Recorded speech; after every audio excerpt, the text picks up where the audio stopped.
मित्रों, आज मैं यहाँ पर भाई बिठाओ मत। ओ बहन जी, अरे खड़े रह जाओ ना, तुम बैठ जाओ, बैठ जाओ। अरे बैठ जाओ भैया, बैठ जाओ, सब बैठ जाओ, जितने बैठ सके इतने बैठ जाओ, बाकी खड़े रहो। मित्रों, मैं आज यहाँ पर भाई अनिल शर्मा को जिताने के लिए आया हूं। आप सभी को करबद्ध निवेदन करने आया हूं कि अनिल शर्मा को यहां से विधायक बनाकर दिल्ली में मोदी जी के नेतृत्व में भारतीय जनता पार्टी की सरकार बनाए। मगर मैं आपको ये कहने आया हूं कि आपका एक वोट, अरे सुनो भाई, अब जरा सुनो तो, आपका एक वोट केवल अनिल शर्मा को विधायक नहीं बनाएगा, केवल भारतीय जनता पार्टी की सरकार नहीं बनाएगा, आपका कमल के निशान पर बटन दबाकर दिया हुआ वोट दिल्ली और देश की सुरक्षा भी सुनिश्चित करने वाला है। क्योंकि ये चुनाव अब कोई दो पार्टी, दो व्यक्तियों के बीच का चुनाव नहीं रह गया है। ये चुनाव दो विचारधाराओं के बीच का चुनाव है। एक और श्री नरेंद्र मोदी जी के नेतृत्व में भारतीय जनता पार्टी है, जो देश की सीमाओं का उल्लंघन होता है, देश के जवानों पर हमले होते हैं तो सर्जिकल स्ट्राइक और एयर स्ट्राइक कर पाकिस्तान के घर में घुसकर आतंकवादियों को मुंह तोड़ जवाब। और दूसरी ओर राहुल बाबा केजरीवाल एंड कंपनी है, जो आज भी कह रहे हैं कि we are with Shaheen Bagh. मुझे बताओ आर.के. पुरम वालों, ये शाहीन बाग कोई घटना नहीं है, कोई स्थान नहीं है, एक आइडियोलॉजी है, एक विचारधारा है। आपने देश की सुरक्षा करने वाली भारतीय जनता पार्टी के साथ रहना है या राहुल बाबा और केजरीवाल एंड कंपनी के साथ रहना है? जोर से बोलिए जरा। मित्रों, ये चुनाव निर्णय करने वाला है कि दिल्ली सुरक्षा चाहती है या नहीं चाहती। मित्रों, 5 साल तक यहां एक सरकार चली, आप पार्टी की सरकार चली। गत चुनाव में मैं भारतीय जनता पार्टी का अध्यक्ष था, दिल्ली की गलियों गलियों में घुमा था, हमने अपील की थी, मगर दिल्ली की जनता ने श्री केजरीवाल को एक मौका दिया, एक ट्राई किया कि अन्ना आंदोलन से एक नया नेतृत्व आया है, दिल्ली का सुकान उनको देना चाहिए। कोई बात नहीं, 5 साल हो गए। मगर मित्रों, 5 साल के बाद दिल्ली की जनता का और विपक्ष के नाते हमारा भी उनसे हिसाब मांगने का अधिकार है या नहीं, बताओगे? जोर से बोलो, है या नहीं? वो देते हैं क्या हिसाब? वो हिसाब देते हैं। मैंने पहले ही दिन जब प्रचार शुरू किया कहा, केजरीवाल जी जहां जहां सभा करने चाहिए अपना मैनिफेस्टो लेकर जाइएगा और बताइए कि हमारे मैनिफेस्टो में ये लिखा था, ये करा, ये लिखा था, ये करा, ये लिखा था, ये करा। तो उन्होंने तो दूसरे दिन घोषणा करी, मैं तो सभा ही नहीं करूंगा, सिर्फ रोड शो करूंगा। क्योंकि सभा करेंगे तो लोगों के सामने बोलना पड़ेगा, जवाब देना पड़ेगा, लोग सवाल पूछेंगे। भूतकाल में गंदे गंदे अनुभव भी उनको हुए, 1-2 हुए ना। मगर मित्रों, वो भले न करे, मैं आज आपको याद कराने आया हूं। ये आप पार्टी ने कहा था कि दिल्ली के अंदर 1000 नए स्कूल बनाएंगे। अब मुझे कहो रामकृष्णपुरम वालों, 1000 नए स्कूल बने हैं क्या? जोर से बोलो, बने हैं? अब हम केजरीवाल जी को सवाल करते, कहते आप दिल्ली का अपमान करते हो। इसमें दिल्ली का अपमान हुआ क्या? हम तो दिल्ली के भले की बात कर रहे हैं भाई। ये स्कूल कहाँ गए? दूरबीन लेकर ढूंढ रहे, दिखाई नहीं पड़ते। बहन मीनाक्षी जी अपने क्षेत्र के अंदर एक स्कूल में चली गई। यूरोप जैसे स्कूल बनाएंगे, बात बात में यूरोप करते हैं कि यूरोप जैसे स्कूल बनाएंगे। टाइल्स उखड़ी हुई पड़ी है, बच्चों के पीने के पानी की जगह गंदगी फैली पड़ी है, बाहर बेंचेस पड़ी है, बैठने की सुविधा नहीं, शिक्षक नहीं। जब इन्होंने ट्वीट किया तो उन्होंने कहा कि भाई ये दिल्ली का अपमान है। केजरीवाल जी, आप भी इंदिरा जी की तरह, इंदिरा जी कहती थी India is Indira, Indira is India, तो आप भी इंदिरा जी की तरह केजरीवाल दिल्ली, दिल्ली इज केजरीवाल तो नहीं मानते हो ना? नहीं, मैं केजरीवाल को पूछ रहा हूं भैया, मैं उनको सवाल पूछता हूं, वो दिल्ली के साथ चिपक जाते हैं। ये दिल्ली का अपमान नहीं है, दिल्ली की जनता के साथ किए हुए आपके धोखे का जवाब मांग रहे हैं केजरीवाल, जवाब मांग रहे हैं। उन्होंने कहा था कि हम 50 नए कॉलेज बनाएंगे। केजरीवाल जी, इतने एडवर्टाइज दिए, 1700 करोड़ रुपए का, गरीब बच्चों के खाने के पैसे का भी आपने एडवर्टाइज दे डाला। 1700 करोड़ रुपए के एडवर्टाइज दिए, एक एडवर्टाइज और दो 50 कॉलेजों के जरा एड्रेस दे दो। देने चाहिए या नहीं देने चाहिए? जोर से बोलो, देने चाहिए या नहीं देने चाहिए? उन्होंने कहा था हर विधानसभा क्षेत्र के अंदर एक अस्पताल बनाएंगे। मोहल्ला क्लिनिक नहीं है, अस्पताल। जरा एक अस्पताल बता दो भैया, आपने बनाया हो तो। उन्होंने कहा था 15 लाख सीसीटीवी कैमरा लगाएंगे। अब मैंने परसों कह दिया 15 लाख जगह 1.5 लाख लगाया, तो बोले चलो हमने 1.5 लाख लगाया। अमित शाह जी ने स्वीकार किया, केजरीवाल जी 1.5 लाख में से 1.25 लाख का पैसा भारत सरकार ने दिया है, आपने नहीं निकाला। लोग ढूंढ रहे हैं सुरक्षा के लिए कैमरा कहां गए। 5000 डीटीसी की बस लाने वाले थे, नई बसें, 5000 नई बसें छोड़ो, जो बस थी उसमें से 1095 बस आपकी कम हो गई। ये बच्चियों की सुरक्षा के लिए अंदर कमांडो खड़े करने वाले थे। कोई डीटीसी की बस में कमांडो देखा है भाई? आपने देखा है क्या? ये युवा इतने सारे मोबाइल से वीडियोग्राफी कर रहे हैं। उन्होंने कहा था दिल्ली के चप्पे चप्पे पर मैं वाईफाई फ्री ऑफ कॉस्ट दे दूंगा। जरा ढूंढ कर दिखाओ भाई युवाओं, मिला है क्या? जोर से बोलो, मिला है क्या? उन्होंने कहा था कि यूरोप जैसी सड़कें बनाए। मैं अभी पूरे दिल्ली में घूम कर आया हूं मित्रों, मेरा 34वां कार्यक्रम है, 34वां। 34 विधानसभा क्षेत्रों में मेरा आज प्रवास समाप्त हुआ है। 70 में से एक ही बाकी है बहुमत के लिए।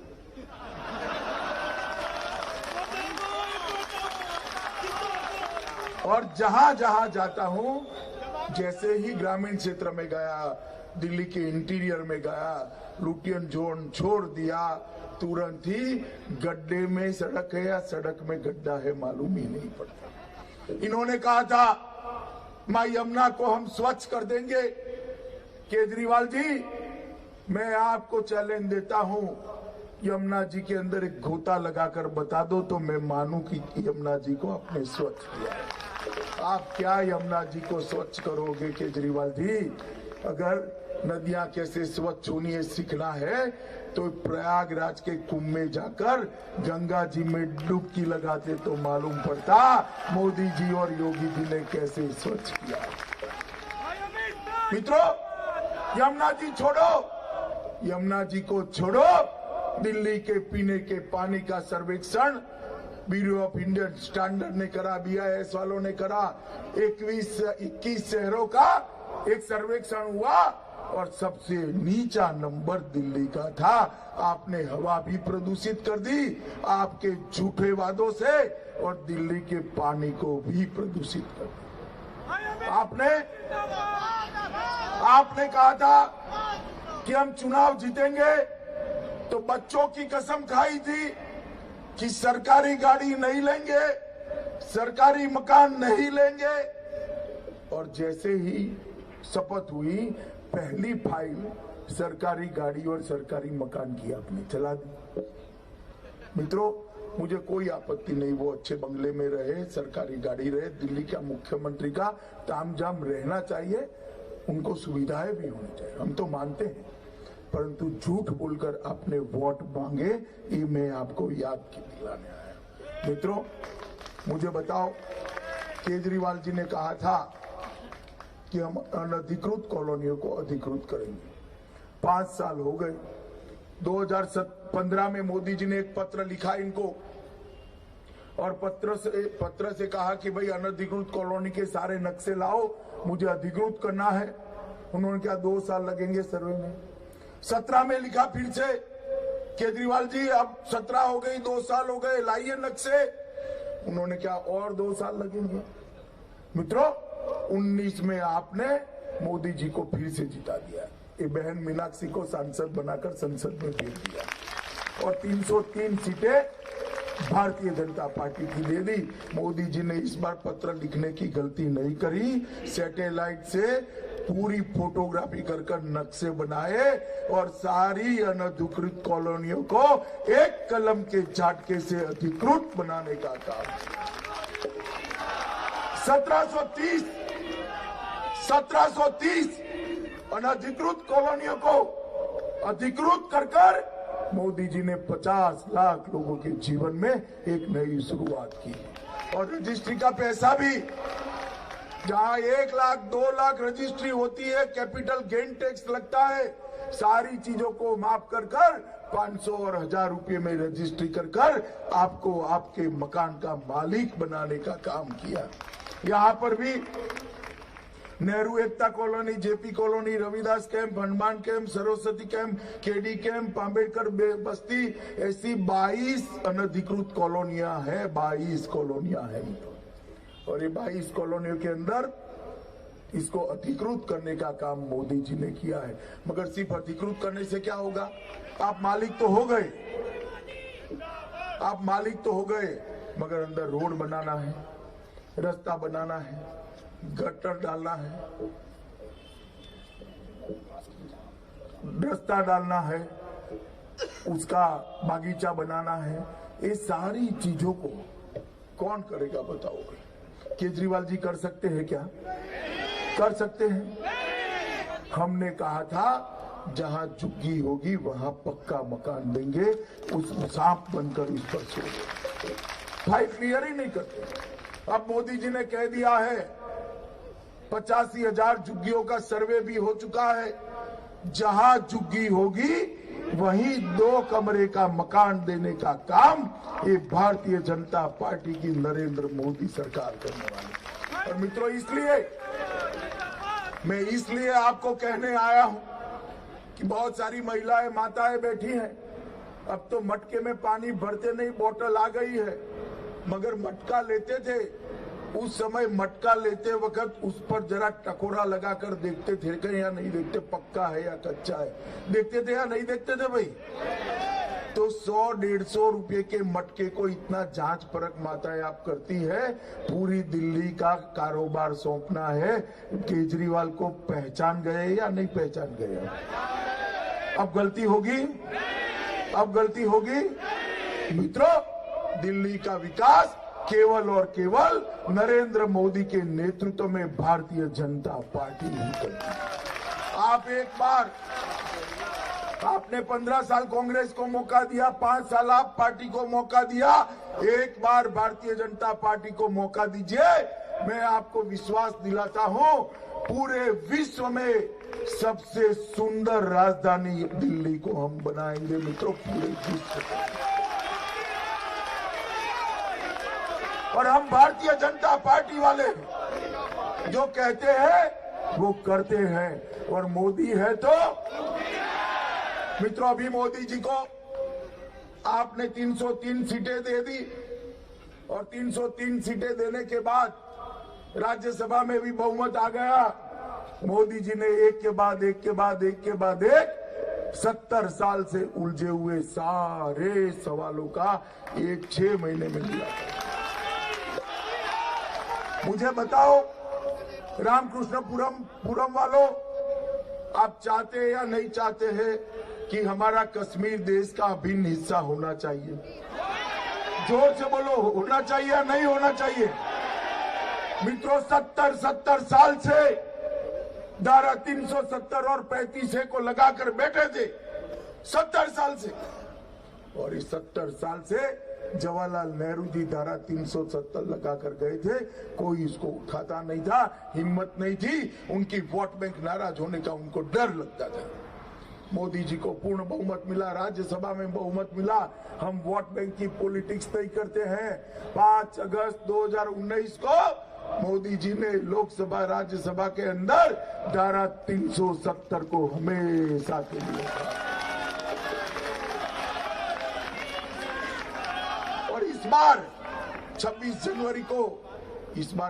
जनवरी को आपने देखा होगा हमारा तिरंगा कश्मीर की वादियों में शान के साथ लहरा रहा था। मित्रों, शान के साथ।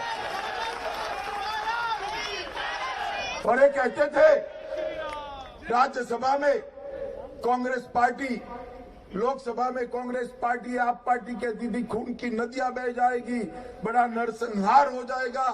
मैं पूछने आया हूं, क्या हुआ भाई बताओ? एक गोली नहीं चली, कश्मीर में शांति है और कश्मीर आज हमारा। मित्रों, ये लोग अपनी वोट बैंक के डर से धारा 370 नहीं हटाते। आरके पुरम वालों, बताओ, आप उनकी वोट बैंक हो क्या? जोर से बोलो, आप उनकी वोट बैंक हो क्या? तो कौन है? जोर से बोलो, कौन है? और जोर से बोलो, कौन है? और जोर से बोलो, कौन है? मित्रों, ये अपनी वोट बैंक के डर से धारा 370 नहीं हटाते थे। मोदी जी ने एक झटके में हटाकर उसको उठाकर फेंक। मित्रों, 550 साल से ये देश का एक एक बच्चा, एक एक नागरिक चाहता था कि जहां प्रभु श्री राम का जन्म हुआ, अयोध्या में वही स्थान पर भव्य राम मंदिर बनना चाहिए।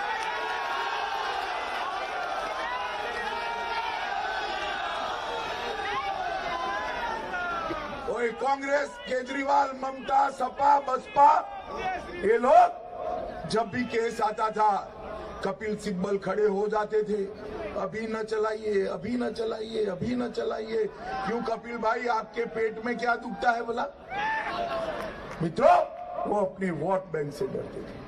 पूर्ण बहुमत आया, केस चला, 5 जजों ने कह दिया कि वही राम मंदिर बनेगा जहां राम लल्ला का जन्म हुआ। और मित्रों, मैं आपको बताने आया हूं कि 4 महीने के अंदर एक भव्य राम मंदिर का निर्माण हम अयोध्या में शुरू करेंगे। क्यों विरोध करते थे ये राम मंदिर का क्यों विरोध करते थे बताओ? क्योंकि उनको अपनी वोट बैंक का डर था। उनकी वोट बैंक कौन है? जोर से बोलो, कौन है? और जोर से बोलो, कौन है? मित्रों, मोदी जी के आने से पहले देश में यूपीए की सरकार चलती थी, कांग्रेस की सरकार चलती थी, सोनिया मनमोहन की सरकार चलती थी। 10 साल सरकार चली। हर रोज पाकिस्तान से आलिया, मालिया, जमालिया घुस जाते थे, हमारे जवानों के सर काट कर ले जाते। भाई हेमराज का सर काट कर ले गए, उसको अपमानित करा, और अपमानित करने के बाद मौनी बाबा मनमोहन सिंह के मुंह से उफ भी नहीं निकला। पाकिस्तान को आदत पड़ी थी, यहां मोदी जी की सरकार बनी, उरी पर हमला किया, पुलवामा पर हमला किया, वो भूल गए अब कांग्रेस की सरकार नहीं है, भाजपा की सरकार है, कमल फूल की सरकार है, और मौनी बाबा प्रधानमंत्री नहीं है, 56 इंच के सीने वाला नरेंद्र मोदी। जैसे ही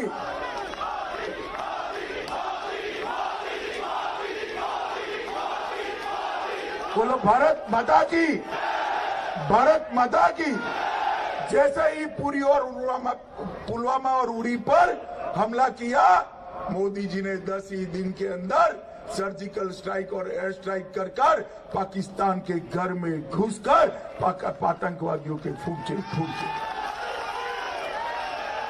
अब अच्छा किया या बुरा किया?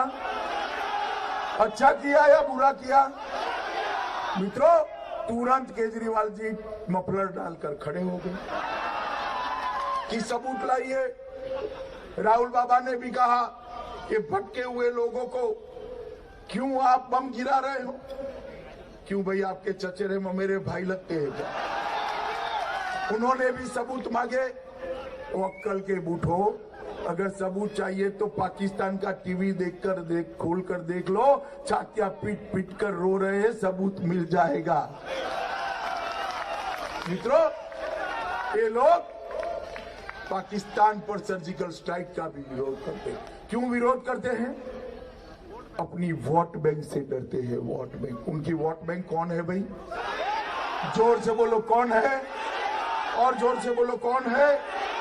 अभी 2 साल पहले जेएनयू के अंदर नारे लगे, भारत तेरे टुकड़े हो 1000।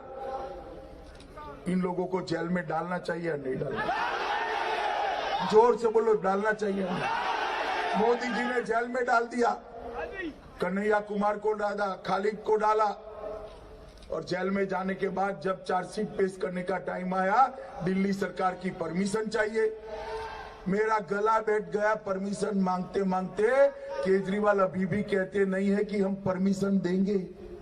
आरके पुलम वालों, ये झाड़ू वाले अगर वोट मांगने आते हैं तो परमिशन के बारे में पूछोगे क्या? आप जरा पूछोगे कि खालिद को कब परमिशन दोगे? अभी ये सरजिल, क्या नाम है उसका, सरजिल इमाम, उसका वीडियो देख। बैठ जाओ, ऐसे नारे नहीं लगाते। इसका वीडियो देखा था ना, आसाम को भारत से काट देने की बात करता, दिल्ली को बांध में ले। हमने उसको पकड़ लिया, आज जेल में है। मैं आज भी केजरीवाल जी को कहना चाहता हूं, इसको भी बचाना चाहते हो नहीं, वो दिल्ली की जनता को कह दो। दिल्ली की जनता 8 तारीख के पहले जानना चाहती है। मित्रों, केजरीवाल जी ने इसका जवाब देना चाहिए या नहीं देना चाहिए? मुझे बताओ, केजरीवाल जी क्यों ये लोगों को बचा रहे हैं? क्योंकि वो अपनी वोट बैंक से डरते हैं। उनकी वोट बैंक कौन है भाई? जोर से बोलो कौन है, और जोर से बोलो कौन है? मित्रों, अभी मोदी जी सीएए लेकर आए, और सीएए लाते ही इन लोगों ने इसका विरोध चालू कर दिया। क्या है सीएए? सीएए है भारत के धर्म के आधार पर टुकड़े किए कांग्रेस पार्टी ने। भारत का विभाजन हुआ। पाकिस्तान, अफगानिस्तान और बांग्लादेश में जो हिंदू, सिख, बौद्ध, जैन, पारसी रहे थे, उन लोगों को वहां अत्याचार किए गए। उनके सामने उनकी परिवार की महिलाओं को बेइज्जत किया गया, उनके रहने के मकान छीन लिए गए। अरे वो भाई, पुलिस वाले भाई, आप आगे आ जाओ, कुछ नहीं है वहां, इसको बुलाओ पीछे। भाई तुम इस और मुंह कर खड़े रह जाओ, कुछ नहीं। चलो भाई, वो अपना काम कर रहे हैं, ऐसा क्यों करेगा? मित्रों, उनको अपमानित किया गया, उनके घर छीन लिए गए, जायदादें छीन ली गई। जो कल 100 करोड़ के आसामी थे, यहां दाने दाने को मोहताज हो गए। और मित्रों, ये लोगों को यहां ना घर है। अरे बैठ जाना भाई, तू ओ बैठ जा, बैठ। यहाँ ना घर है, ना खाना है, ना गटर है, ना बिजली है, ना बच्चे को पढ़ाई लिखाई है, ना स्वास्थ्य है। मुझे बताओ भाइयों, इन लोगों को नागरिकता देनी चाहिए या नहीं देनी चाहिए? जोर से बोलो, देनी चाहिए या नहीं देनी चाहिए? एक केजरीवाल जी हमें सवाल करते हैं, भाजपा वाले पाकिस्तान का क्यों मदद कर रहे हो, पाकिस्तानियों का? अरे केजरीवाल जी, आपको मालूम नहीं है कि इस दिल्ली में आजादी के बाद जब विभाजन हुआ, 30% दिल्ली वहां से आए हुए मेरे भाई बहनों की बनी हुई है, मेरे भाई बहनों की बनी हुई। आप उनको पाकिस्तानी कहते हो? जो अपने धर्म को बचाने के लिए, अपने परिवार की महिलाओं को बचाने के लिए, अपने जान को बचाने के लिए यहाँ आए, भारत की शरण में आए, जिनका सब कुछ छीन लिया गया 70 साल से, आपने उनको नागरिकता नहीं दी अपनी वोट बैंक से डरकर। जवाहरलाल जी ने वादा किया था, गांधी जी ने किया था, राजा जी ने किया था, राजेंद्र प्रसाद ने किया था, मौलाना आजाद ने वादा किया था, मगर आपने उनको नागरिकता नहीं दी। मोदी जी आए, मोदी जी ने उनको नागरिकता दे दी।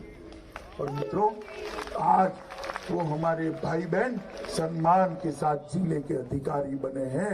मैं आज यहाँ पर आप सबके सामने कहने आया हूँ कि हम मानते हैं, केजरीवाल जी आप सुन लो ध्यान से, हम मानते हैं कि पाकिस्तान, अफगानिस्तान, बांग्लादेश से जो हिंदू, सिख, बौद्ध, जैन आए हैं वो हमारे भाई हैं। हमारे जितना ही अधिकार इस देश पर उनका है, हमारे जितना ही अधिकार इस देश पर उनका है। और मित्रों, जैसे ही हम सीए लेकर आए, उन्होंने लोगों को उकसाना शुरू किया, दंगे कराए।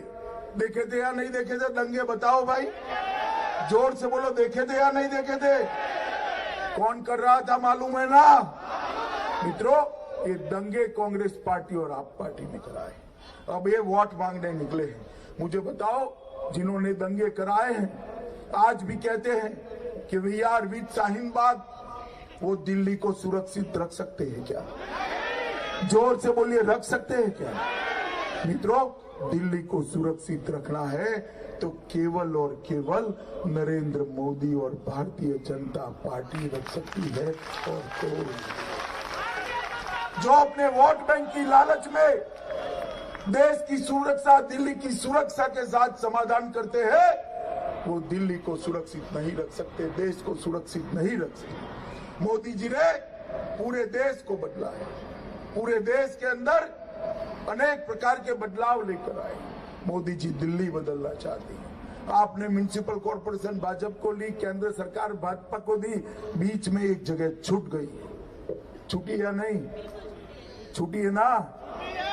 तो इस बार एक बार बीच की जगह दिल्ली सरकार भी मोदी जी के हवाले कर दीजिए। हम दिल्ली को विकास के रास्ते पर आगे ले जाएंगे। मुझे बताइए भाइयों बहनों, मुझे बताइए युवा मित्रों, हमारे अनिल शर्मा को प्रचंड बहुमत से जिताएंगे क्या? कमल के निशान पर बटन दबाएंगे?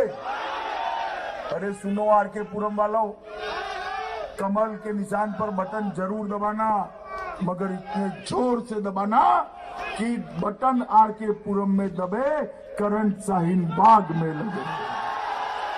मुझे बताइए, कमल के निशान पर बटन दबाएंगे, भाजपा सरकार बनाएंगे, दिल्ली को सुरक्षित बनाएंगे, देश को सुरक्षित बनाएंगे, मोदी जी के हाथ मजबूत करेंगे? तो मेरे साथ दोनों हाथ उठाइए, विजय के संकल्प की मुट्ठी पीछे और प्रचंड आवाज से बोलिए, भारत माता की, भारत माता की, भारत माता की, वंदे वंदे वंदे